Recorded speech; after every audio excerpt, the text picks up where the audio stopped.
we are starting YouTube live. Yes, please. Yeah.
Welcome all. Om Shanti.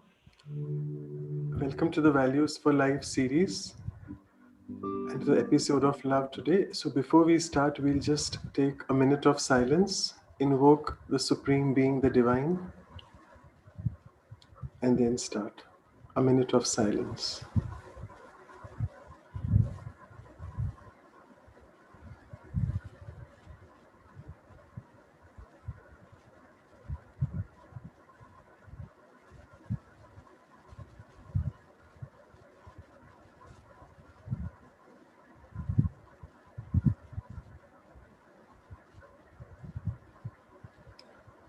So thank you all for joining, and good morning to those joining from the USA and South America.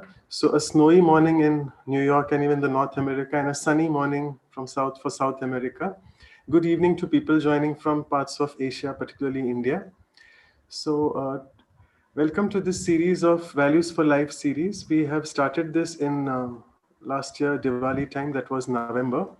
And this month is a very auspicious month. We call it the month of love. As all of you know, 14th February is the Valentine's Day, which is the day of love. So we are trying to celebrate that love in the form of what we call spiritual love.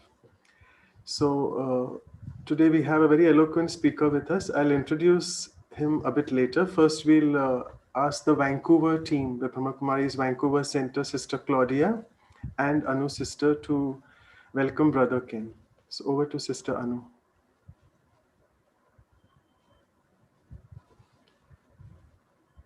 You have to unmute yourself, sister.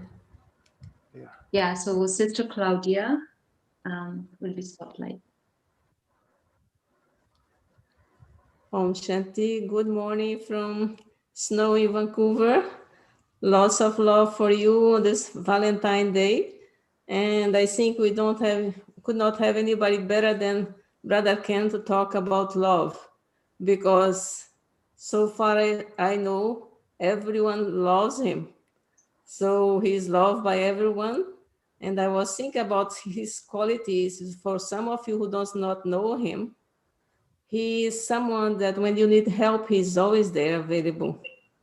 He has an unconditional support to everyone. So I think that makes him so loved by everybody who knows him. And then also he's the one we can trust to say whatever we need to tell him.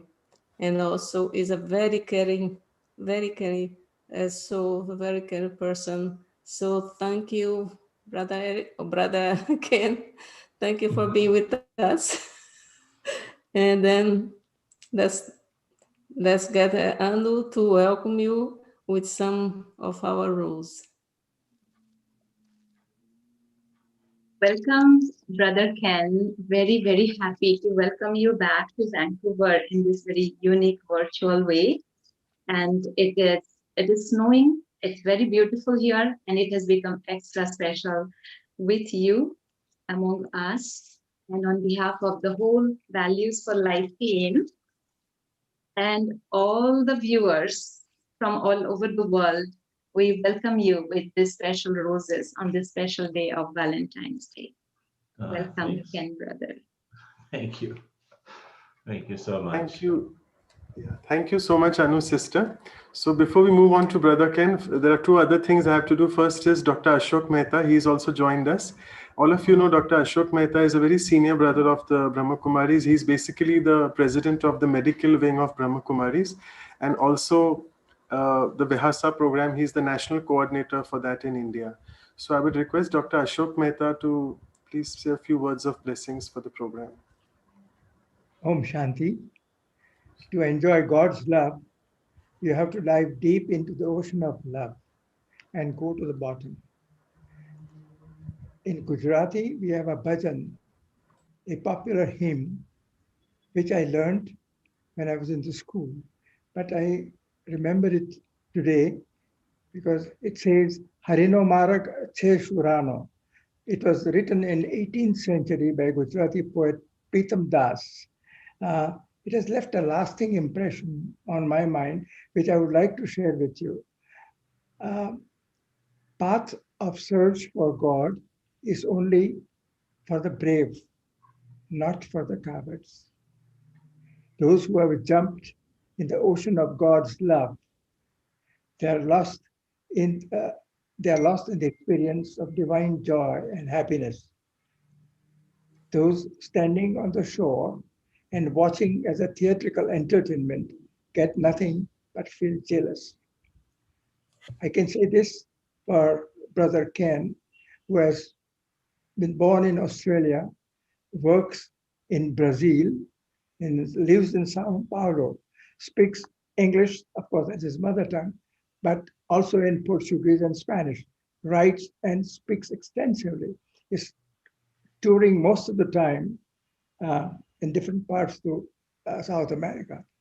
So I think what he is doing is about what he has said this morning, cooperative easy yogi who has made his present and future elevated, is an instrument, world transformer, a courageous man. I welcome him for this talk on values. Om Shanti. Shanti. Thank you so much, Dr. Mehta. And the last thing before I go ahead and give it to Brother Ken, I would just want to give a brief introduction for people who don't know him. I think actually we have many participants joining from the Portuguese countries and Spanish speaking territories. So there are more, I mean, we are getting almost 200 participants so far. So Brother Ken is basically, as Dr. Mehta said, an Australian born, and currently he lives in South America. He is a consultant and trainer, and he has worked with some of the biggest companies in all the 5 continents. Just to name a few, it is like Novartis, Goodyear, and HSBC, and many others. He is the creator of the self-management and quality of life program, and that has been running successfully in almost 29 countries. He is also one of the founders of the Oxford Leadership Global Consultancy, and he has also designed the program called Leading High Performing Teams for the Telefónica Corporate University in Barcelona. He has been invited as a keynote speaker to various congresses. I won't go in those details, but what I feel very important about him is he's a regular practitioner of meditation and also a regular Raj Yoga meditation teacher since 1975. He's written around 18 books on leadership and personal and organizational development, some of which have been translated into 9 languages. And a few awards which I would like to mention here. He was presented with the Personality of the Year award from the Brazilian Association of Training and Development in 2009. And we are so fortunate that Brother Ken is currently serving as the South American coordinator for all the Latin American countries of the Brahma Kumaris. And this organization, as all of you all know, it works for development of human values at all levels of the society.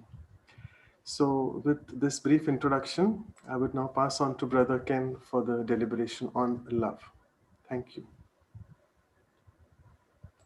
Thank you so much, Manoj Bhai, and also Ashok Mehta Bhai. It's so lovely to see you, especially Dr. Ashok Mehta. So lovely to see you. And also it's a very wonderful opportunity to be with you today to talk about this very, very important, should we call it a value or should we call it a quality of love? I think it's both. But it's probably more powerful when we think of it as a quality, because a value is something we may put outside of ourselves, we may expect in others, and we may practice it or not even. And it's probably one of the most misunderstood ideas throughout all of history, the idea of love, because it's been associated. Probably if you ask a person, stop a person in the street and ask him to define love, he would probably, it goes much more than just an active interest in something. It's like an emotional involvement with something.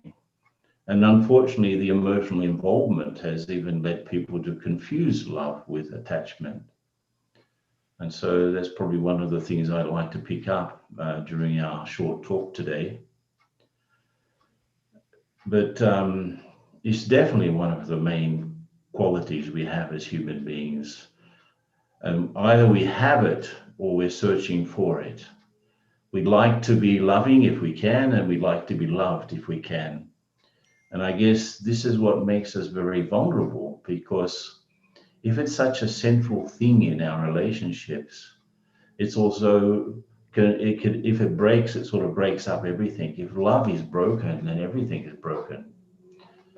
It's sort of like the glue that holds us together with whatever we're looking for in life. You know, if I don't love what I do, for example, I become unmotivated. If I don't love the people with whom I live, then, you know, it's a very sour existence, a very sort of unpleasant existence. And if I don't love, for example, myself, then, you know, how can I be friendly with others? You know, I first have to learn that one. So it's really, if you think of all of the major relationships, the relationship I have with myself, the relationship that I have with others, especially those closest to me, the relationship that I have with God, the relationship that I have with nature, it's probably the central force that makes those things worthwhile. It's a central, it's like the axle around thing which everything turns. You know, there's no axle. The vehicle doesn't move, right? If you just got wheels but no axle, it's very awkward. So the love is what connects me to things. Even if it's a forced love, it still connects me. If it's a true love, it still connects me. But of course, it will have different results. And we also like to think of God as being the source of love. And if we just pause for a moment, just think about that, because if we look at all of the different traditions and examine side by side what people believe about God, you'll probably find one thing that's common to all of them, that God is a loving being, that God is love. In fact, that's what they say in Christianity. We would prefer to say that he is not exactly love, but the source of love, just as the sun is not light, but it's the source of light. So we see God as a source of love, to whom we can come and experience that quality of love. And if I can bring myself into that field where that his love operates, and this is what meditation is all about, I become conscious of myself as a spiritual being. And mentally I go to the Supreme One, the Source. I open myself up and I start to experience those qualities coming through into me. And of course, one of the main qualities of God is love. And that love from his side is absolutely pure, absolutely unconditional, absolutely, revigorating and benevolent. And this is what makes probably him so remembered by all of the traditions. So from different sides, the Christians, the Muslims, the Jews, all of the monotheistic traditions, even you could say in India, though and other traditions, they have different deities, right? But they also talk about Prabhu or Ishwar, Bhagwan. And when they talk about that one, they also go beyond all of these particular idols and so on, because there's that one incorporeal supreme being who is the source of not just love, but of peace, of happiness and power. And in fact, if we stop to think about it, it's like I have these qualities. I have peace, love, happiness inside me, but what I don't have is the power to make them active. And this is what I need to do. So they're sort of dormant in me in a way. If I were completely free and I were completely capable, probably I would be completely benevolent also. But our different prisons that appear in all of these relationships, I don't get on with myself. I'm fighting with myself. There are things in me that I don't like. There are characteristics that I prefer not to have. And so there's that internal battle. And it's all because I'm trying to reconstitute love for myself, that there is a battle internally. And if we look at the people around, we call them our loved ones, but often they're not loved at all. They're just sort of sources of discontent or sorrow, or a lot of fighting happens almost in every single household. You'll have some fight or the other going on these days. And of course, if you just look at nature, how difficult our relationship has been with nature. We haven't been good custodians. Even though we say we love nature, at the same time we eat maybe junk food, or we don't particularly love our body so much, though we love to be in a beautiful situation with beautiful sunset and mountains, or watching the ocean. We love that, of course, and we love when it's pleasant.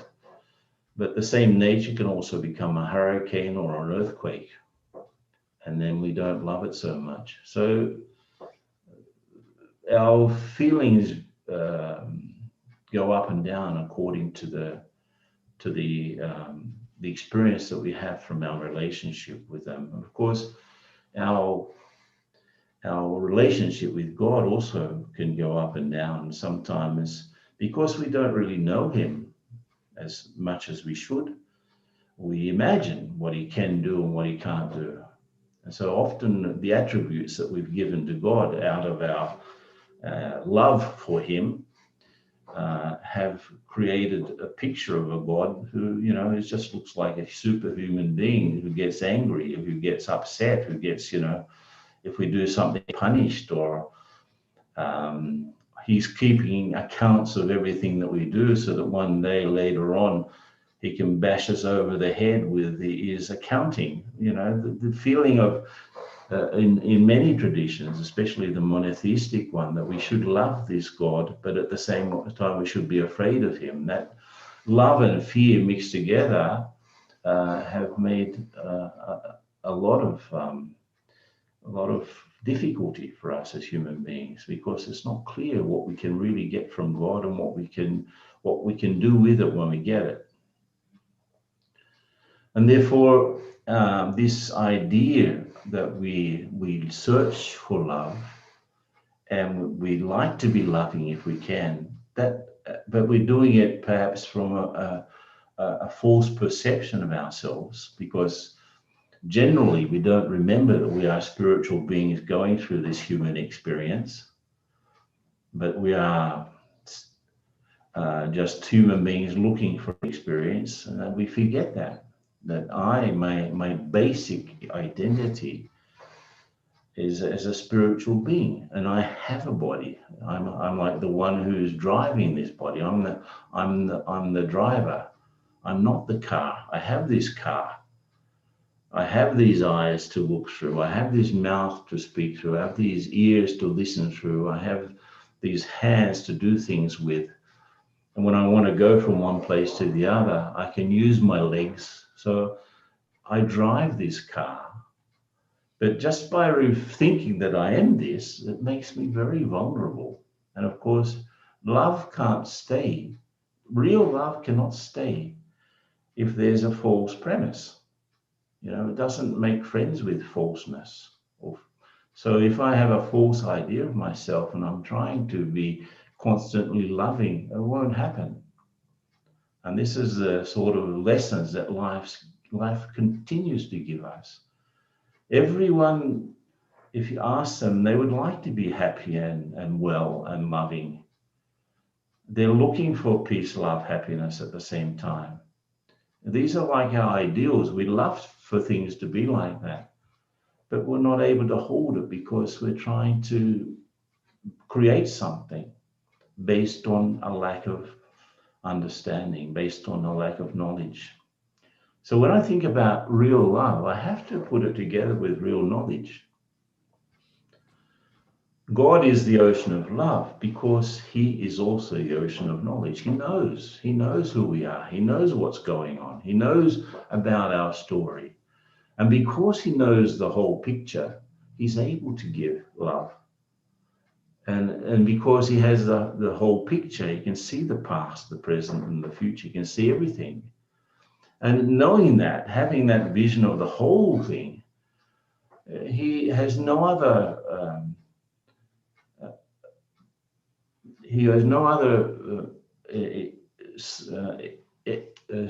exit. He has no other thing to do than to give love, because he knows.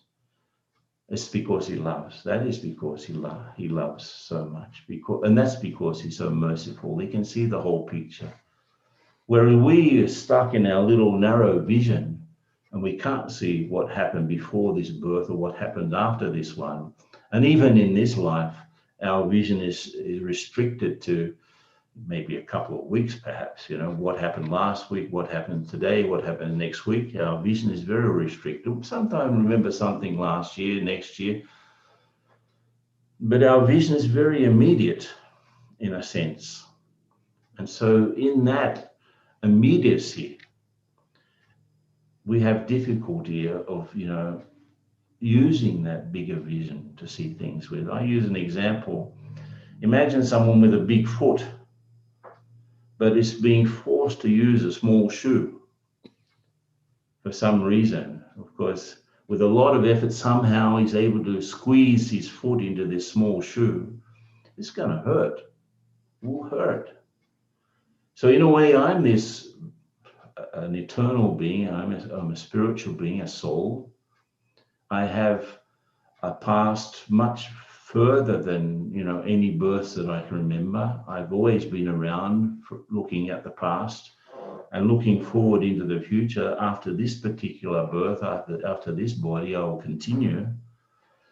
So I'm this big foot, and here I'm trying to live in this very constricted space, which is like what I believe I am, this physical identity, and this personality that I carry inside my head, that I did this and I did that, and I'm like this and I'm like that.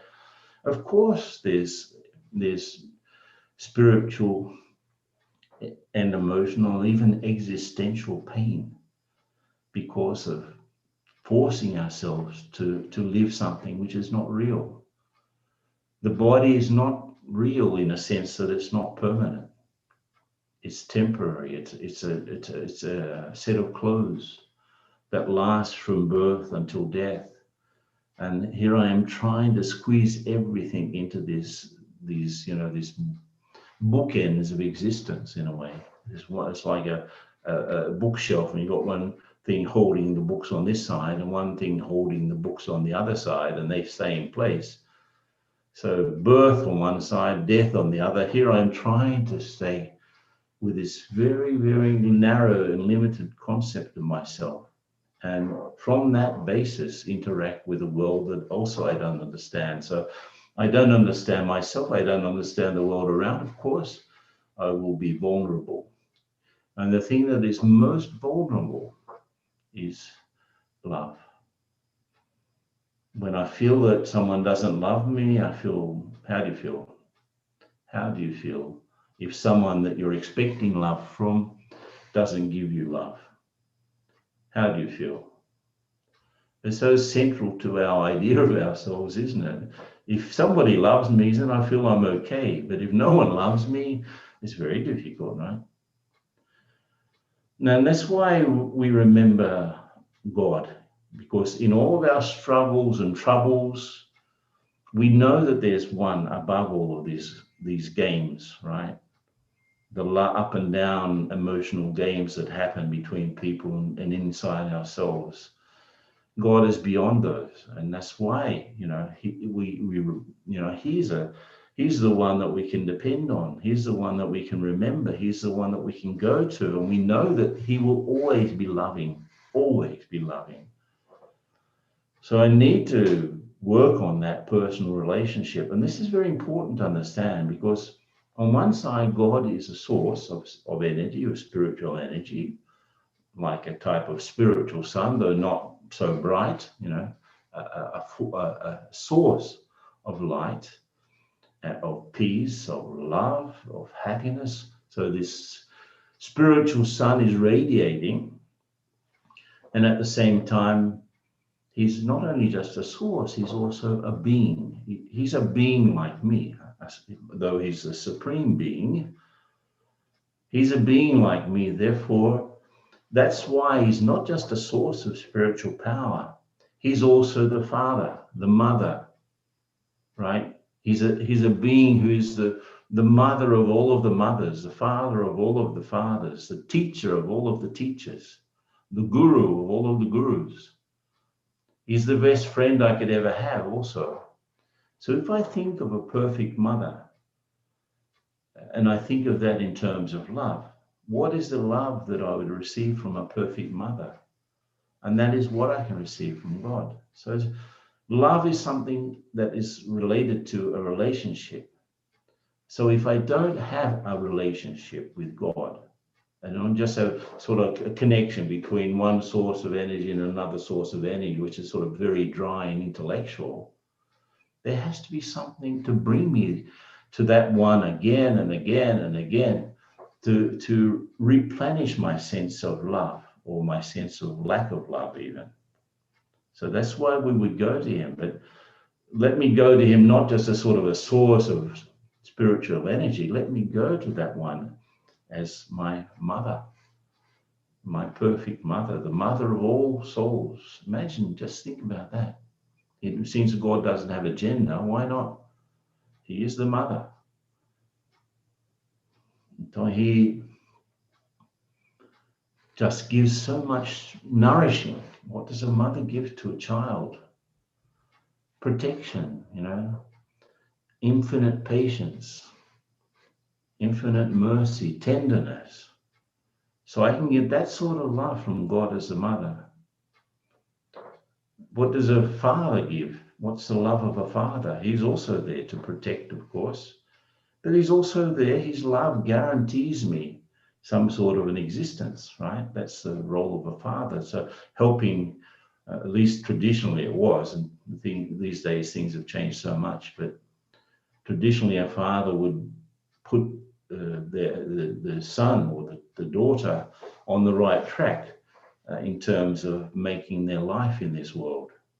And they would help, therefore, with some money and some encouragement, and actually sometimes some investment to help the son or the daughter to set up a business or something like that.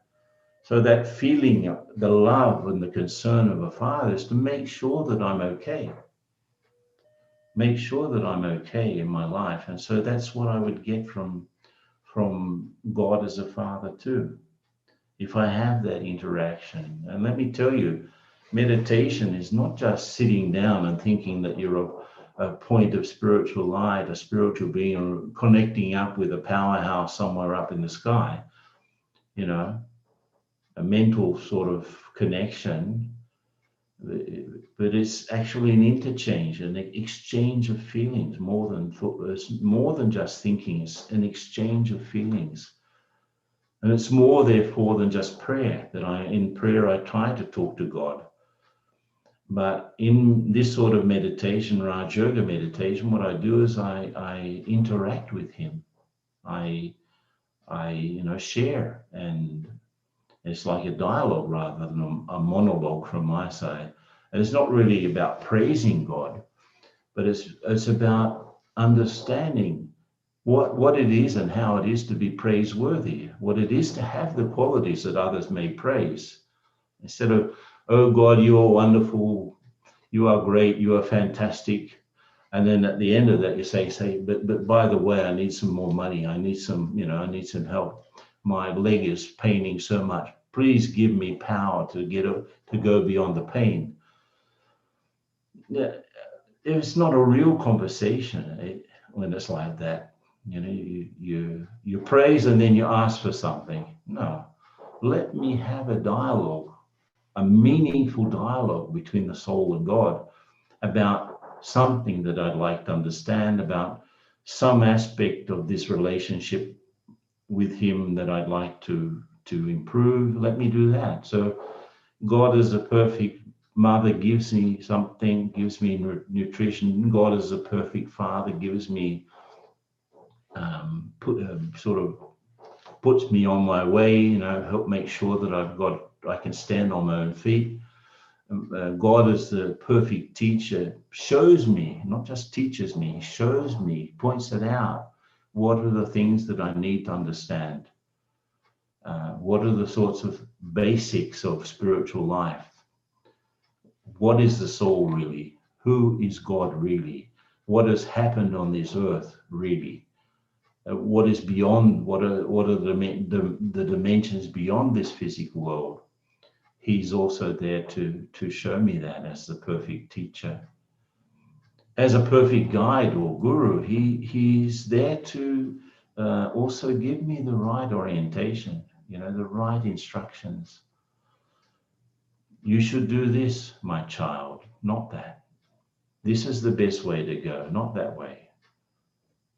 So he helps me have the discernment necessary and the discipline necessary, because guru is connected with disciple is connected with discipline. So he helps me to have the right discipline so that I can go in. This is all part of his love, right?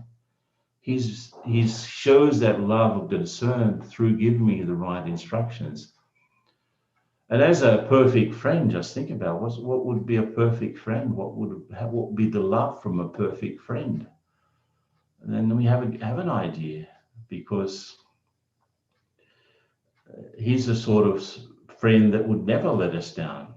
And it's not just that, the only friend that we have. If you look at all of our lives, there's only one soul that can be our friend forever, and that's God. Because it goes beyond one particular life.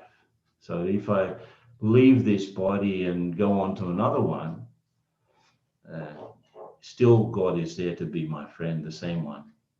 Whereas with human beings, we may or may not meet them again some other incarnation, right? We may not meet, right? We have the expectation, let's be together in a future life, but it may not happen either. So God's the only one who's there for us all the time. And that's the sort of love that strengthens us. So the love of the mother, the love of the father, the love of the teacher, the love of the guru, the love of the friend, all of those loves help me become extremely strong. And I was thinking about this thing of knowledge and love. And there was an instruction that I had from one of my first teachers when I started to practice Raja Yoga with Brahma Kumaris in those early years. And the metaphor was this one. In order to have a connection with God, I need to have knowledge to build that bridge between the soul and God. I need to have knowledge. But in order to cross the bridge, I need to have love. So it's no use having a very intellectual idea about the soul and God and what the connection is if I don't have the love to cross it. And if I just have love without any bridge, without any knowledge, that love becomes blind faith. That love becomes blind faith, or faith without any, that's not based on experience. Faith that's not based on real, true experience. That's what blind faith is, without true understanding. So I need both. And when I was trying to make sense of all of these things, when I was one of the first Westerners to come into contact with Brahma Kumaris, I was trying to make sense of all of these things.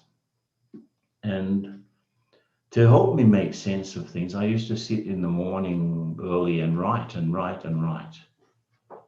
And I ended up compiling all of these writings into a book. And I remember when the first draft I did of this book was around 1978. And the book was called New Beginnings, which is still available. This book helped me to understand things in a better way. And I compiled, of course, edited, re-edited, and then about 7 or 8 years later it was published.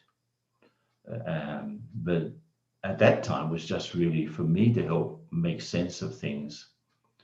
And there was a part where I was trying to understand how the different vices function in us. And I was looking at the book this morning, and that's imagine looking at your own book to get an idea for a talk. Seems funny, doesn't it? But because it was written so long ago, I haven't looked at it for years. But there was a part where I was talking about how the vices are actually just perversions of love. So I am a loveful being. And because I don't understand either what real love is or what the being is, it becomes difficult to manage. So instead of having that unlimited love, and an example that I use is again, I'll use the example of a sun. The sun just shines out its rays, right? It doesn't ask for any return for them. It just shines. So if on the earth, let's say that there were some trees that were doing some sort of a revolt against the sun wouldn't think, oh, I'm not going to shine on those trees today because they don't like me. They don't They don't respect me. I'm only going to shine on these other things that like me.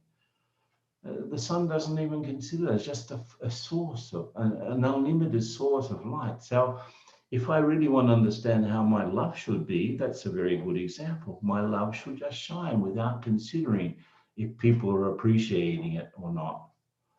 And not because someone is like this or like that, that I stop shining out that love. And that's that's how God's love is. And therefore that's how my love at its highest level should be.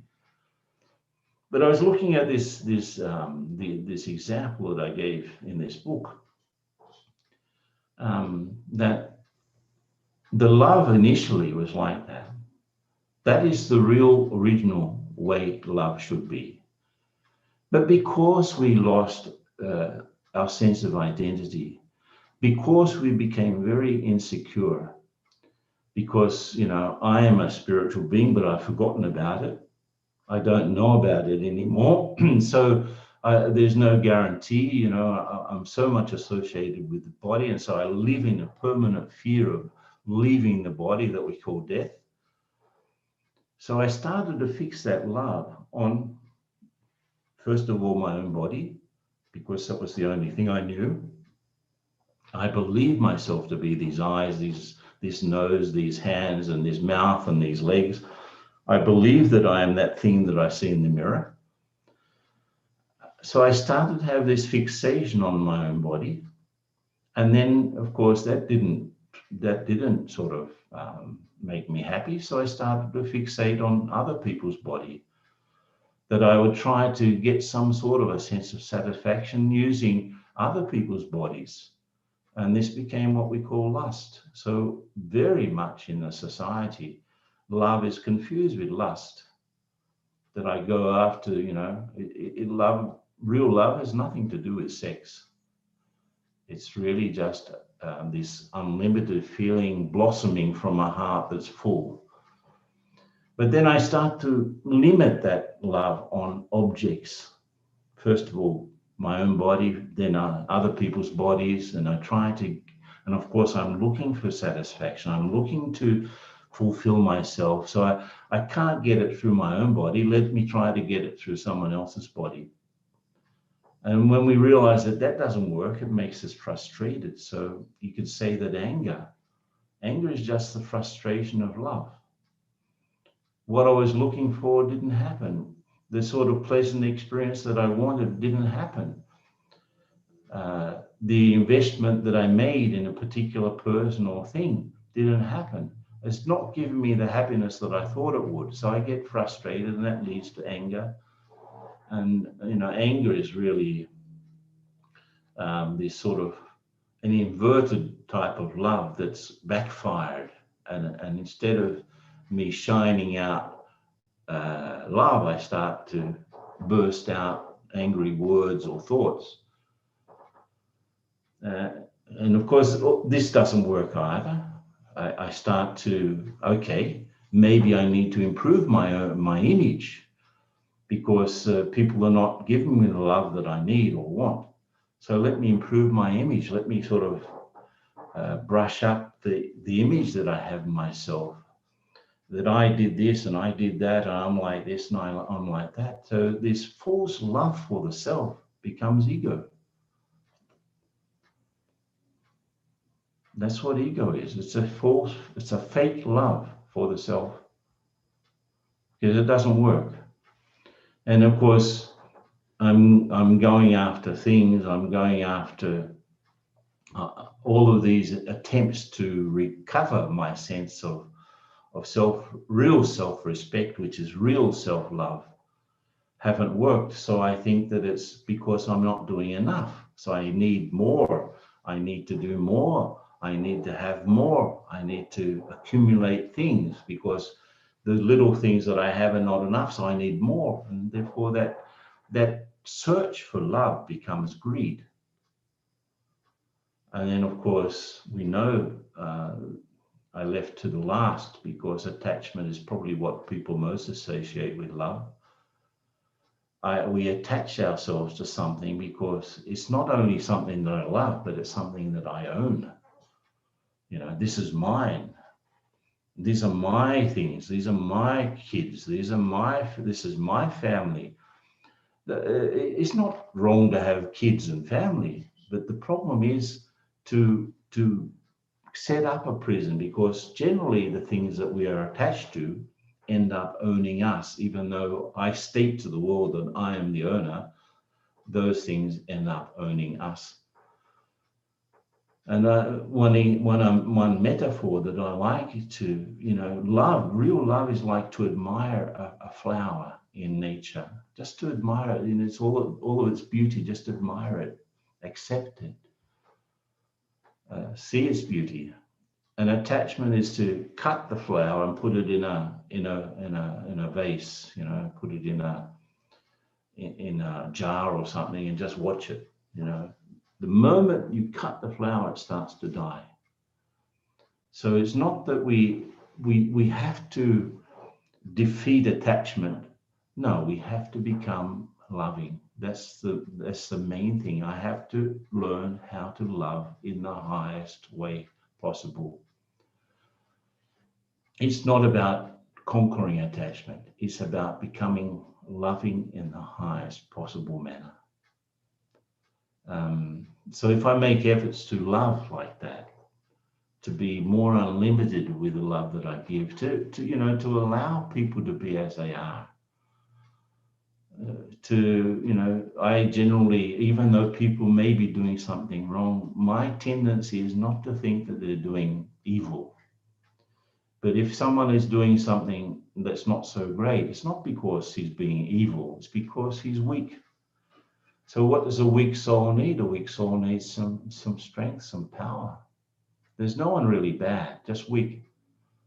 So I need to, if I can recognize that, I can accept that. And then I can be an instrument of that one who is the source of love to help those individuals get a bit more spiritual power so that they can go beyond being what I'm calling bad, you know. It's just, they're weak, they can't see, or they're ignorant, you know. Probably the biggest human illness is ignorance about these deeper things. This is the cause of all of the other illnesses, I would say. And there's an exercise that I like to conduct for about 10 minutes, I suppose, which is exactly what I would call, it's like a meditation, but in fact it's aligning love. It's about aligning love. So let's just, if you can go along with me, and I'll give some thoughts and we can sort of travel together on this road. I want you to sit comfortably, not too rigid, not too slack. Sit nobly, and that's a good way to say it, in a royal way on your seat. And become aware of the moment, what's happening around you, what are the sounds you can hear.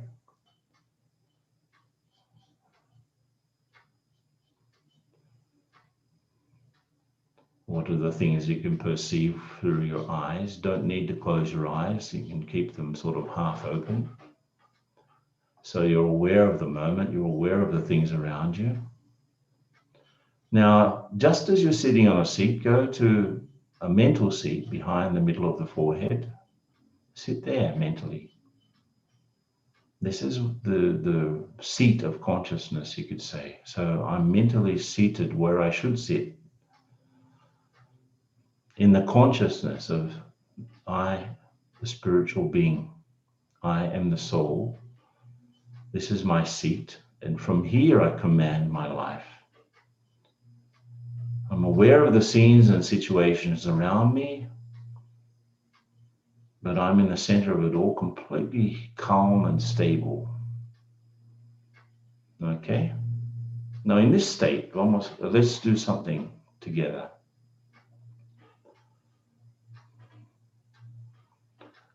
On the screen of my mind, let me visualize this spiritual sun. Not light or heat, but love, peace, happiness, whom we call God.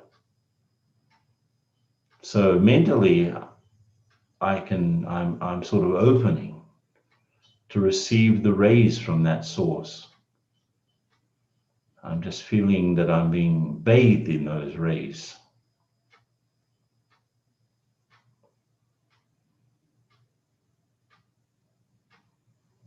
So just feel that.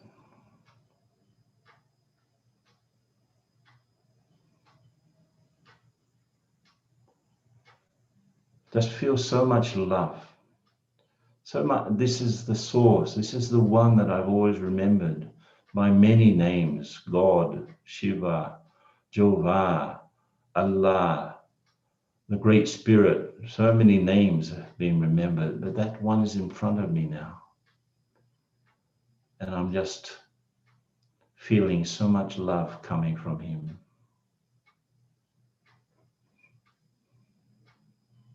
Okay, now bring onto the screen of your mind someone who you feel very close to, maybe some family member. Bring onto the screen of your mind that family member, remembering the love that you just experienced from the source. Now this family member is in front of you, or maybe a friend, and you're just giving or just radiating towards that individual the same feeling of love. You're looking at that individual in the middle of their forehead. You're aware that there is a soul there also. A living being is there also. And I'm just receiving the love that I receive from God is the same as the love that I have for this soul. Real, pure, unconditional love. No attachment involved. Just as God's not attached to me, I'm not attached to this person in front of me. Just loving, loving, loving.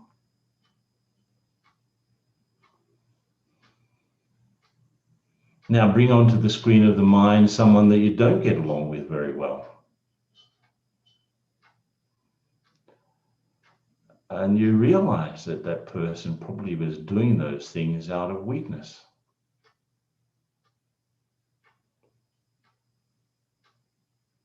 And you're just looking at behind the face, you're seeing this spiritual being just like you,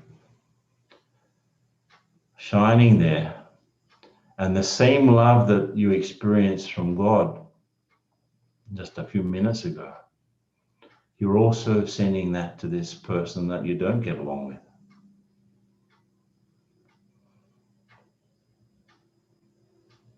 Forgetting about what they've done, and forgetting about the physical identity entirely, just sending this love on with no judgment. No feeling of wanting to correct, just pure love.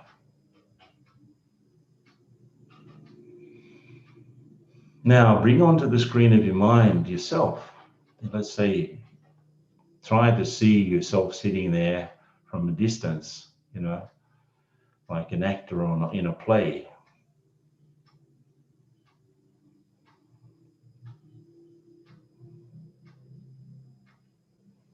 And remember the love you experienced from God. Now look at yourself and have for yourself the same love that God has for you.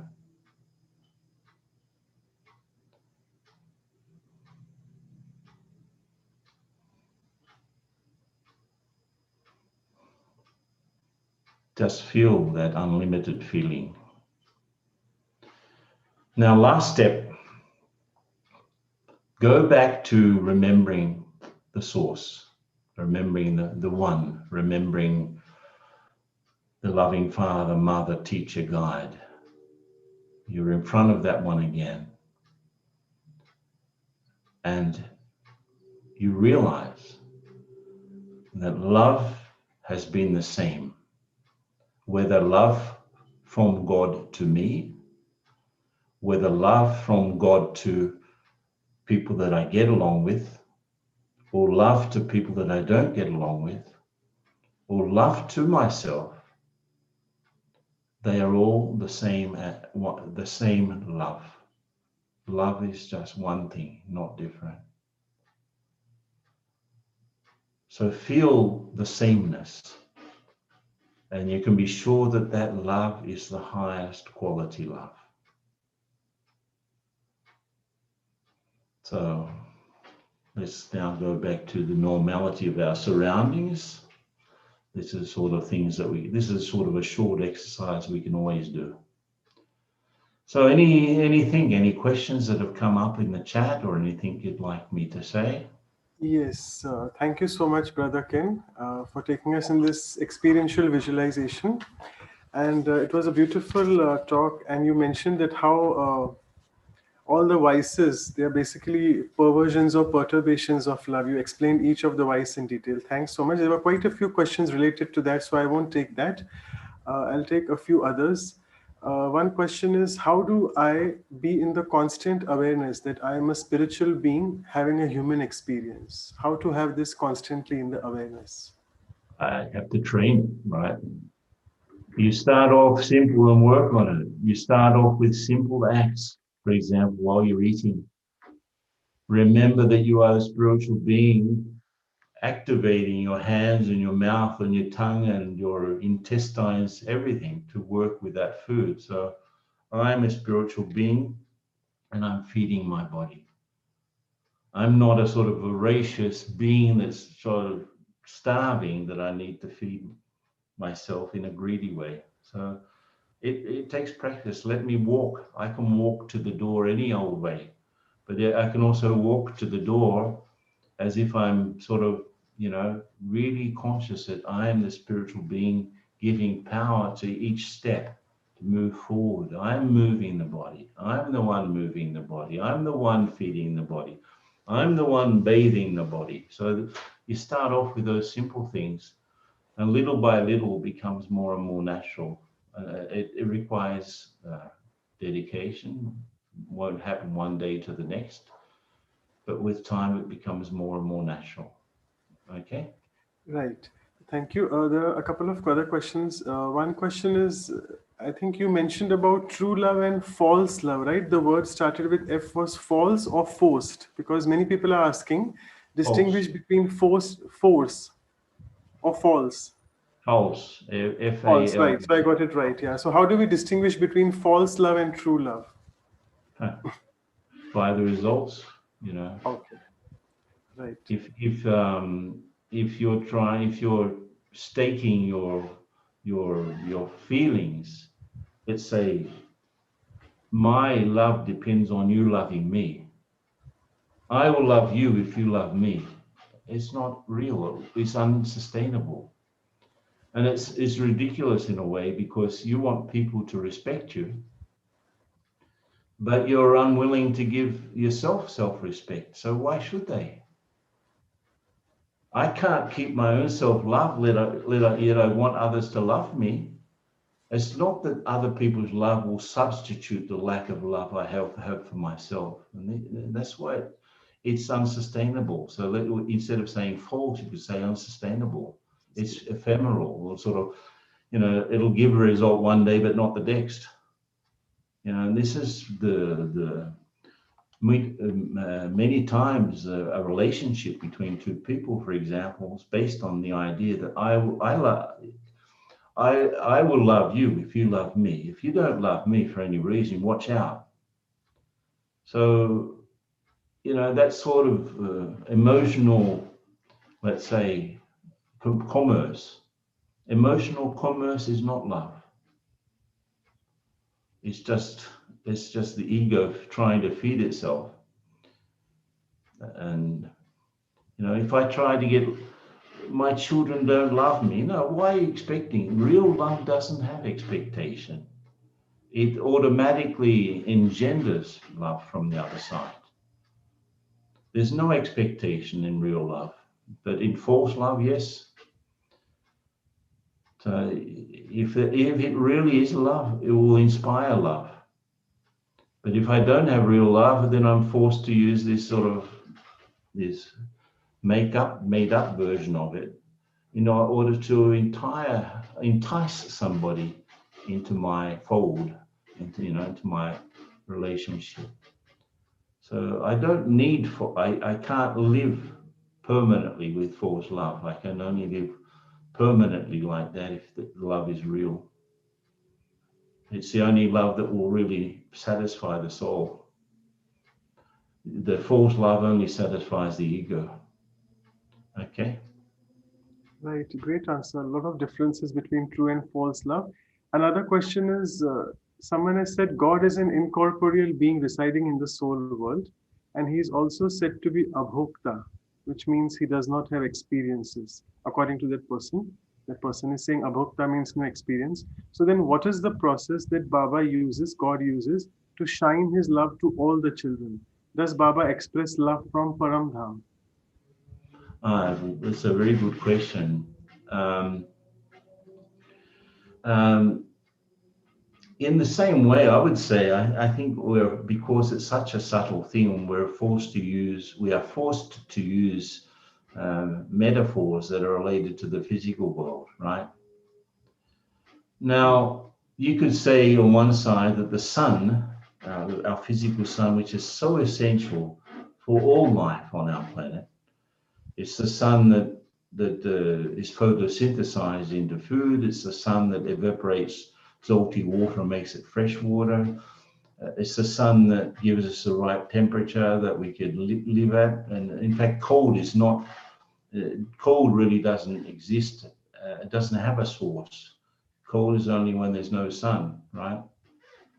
So when, in the same way that even though it's up there in the sky and shining out, it's not really directly involved. The sun doesn't involve itself with human affairs in a way. So in the same way, the spiritual sun, God, is absolutely essential for our spiritual life, absolutely essential, but does not involve himself in our affairs.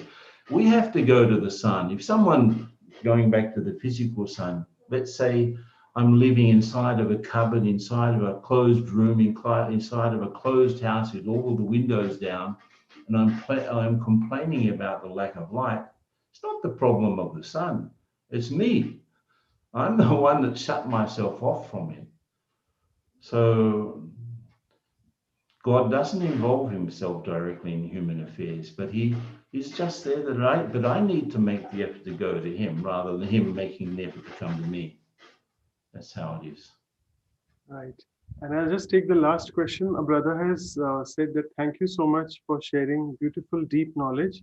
He's just saying that can you request Brother Ken to share his first experience on God's true love that brought you into knowledge and made you such a great instrument soul for service? Yeah, that's a very good question also. I remember I went to our headquarters in Mount Abu, and I was only 3 months new to Brahma Kumaris, so I was very new to everything, and I hadn't understood very much after 3 months.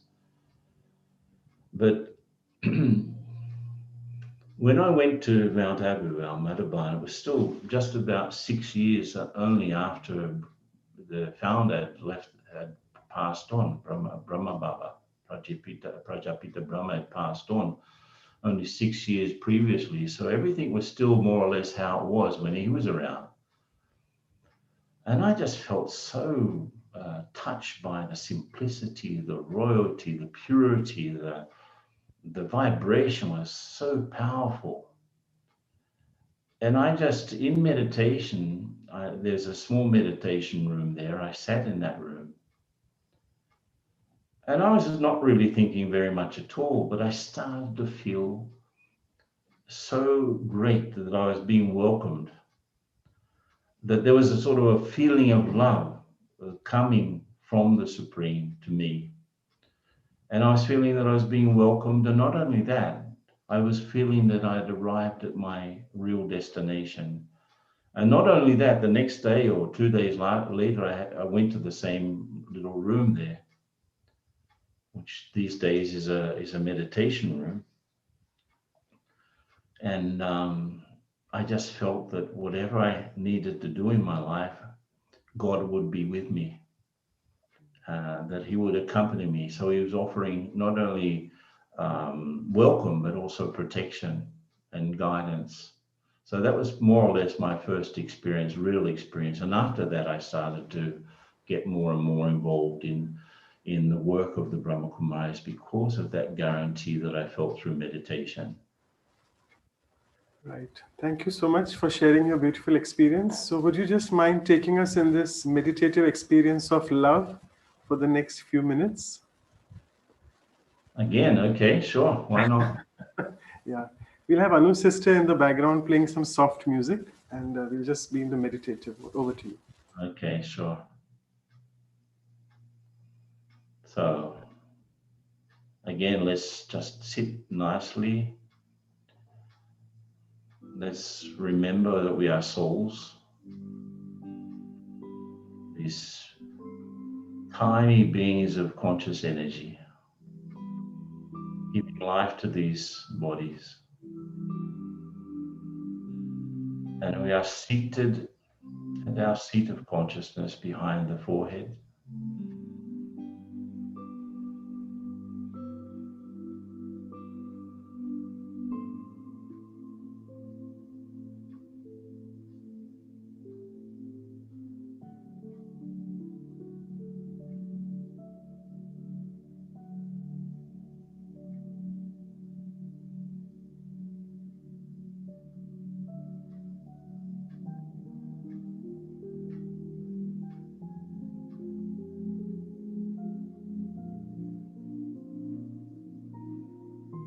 Again, I bring onto the screen of my mind this wonderful being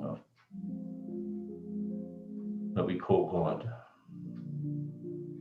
That mentally, that one is in front of me, just radiating like a sort of subtle spiritual sun. But not only just a source, he's my supreme father. He's the father of all the fathers, mother of all everyone.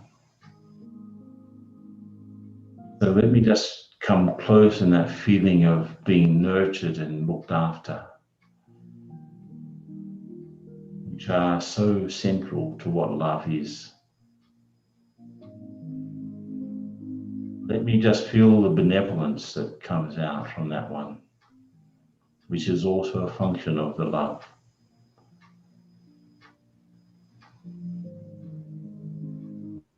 So mentally, I'm connected with so much love and experiencing so much love in return.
So with these feelings and thoughts, I just feel so privileged to be able to make this connection. So fortunate.